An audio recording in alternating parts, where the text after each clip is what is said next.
Another episode of Beetles built the pyramids. Underneath the pyramids, you got lots of tunnels. So we have tunnels and pyramids. And before I was saying, Egyptians are scientists, tunnel explorers. They invented electricity. They found magnets. They're miners, manufacturers. They sped up production. They made lumber mills and giant boats. I think that's the concept of Noah's Ark. They sailed around the world with one of everything to populate the planet. I was saying earlier how I think that Stonehenge is just all the boat sail keels from, settlers landing there from Egypt. I talked about stator magnets and stator generators and the concept of something could start spinning, it could end spinning. They had access to heat or wind or raw materials deep underground. They could even have a river of gold. The river of Styx, that unpassable river, could be gold. I talked about pharaohs having really sick safety equipment like harnesses and helmets and reflective gear to look underground and shepherd canes to climb and to go down, rappel down elevators or zip lines or counterweights. We're the people who illustrate, back in time that they had animals or oxes pulling focal points, but it could have been generators, motors.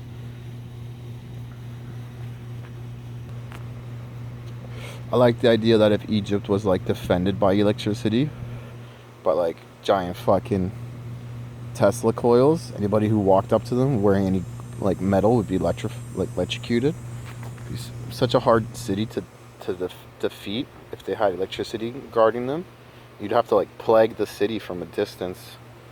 I could see how they could use lotuses and plague a whole city. I bet shit's just all so confusing. Maybe they did mark the doors, of the firstborns with a red mark, and that let them leave the city. They could anyone who was marked, they could escape through the tunnels and they can go underneath the sea, the fucking parted ocean or whatever. Led by Team Moses, man, escaping Egypt because they're under siege from some fucking foreigners, destroying their country or whatever, civilization. They want to. Ball bearings are interesting. They show that the pharaohs had a cane. At the end of it, it was swirled. If you swirl something, it'll just leave one drip, If you could round that one drip, if you make it shaker, you make a ball bearing, make a whole bunch of gold ball bearings. Gold isn't that strong, though. If you mixed it with bronze, it'd be a little stronger. I don't know.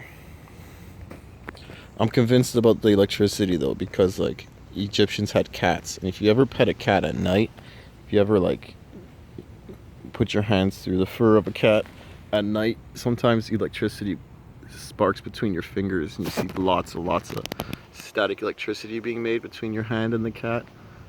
I don't think they would think that spinning a cat really fast on a hand would make electricity, but they would see glimpses of little lightning bolts. That's enough to be innovative.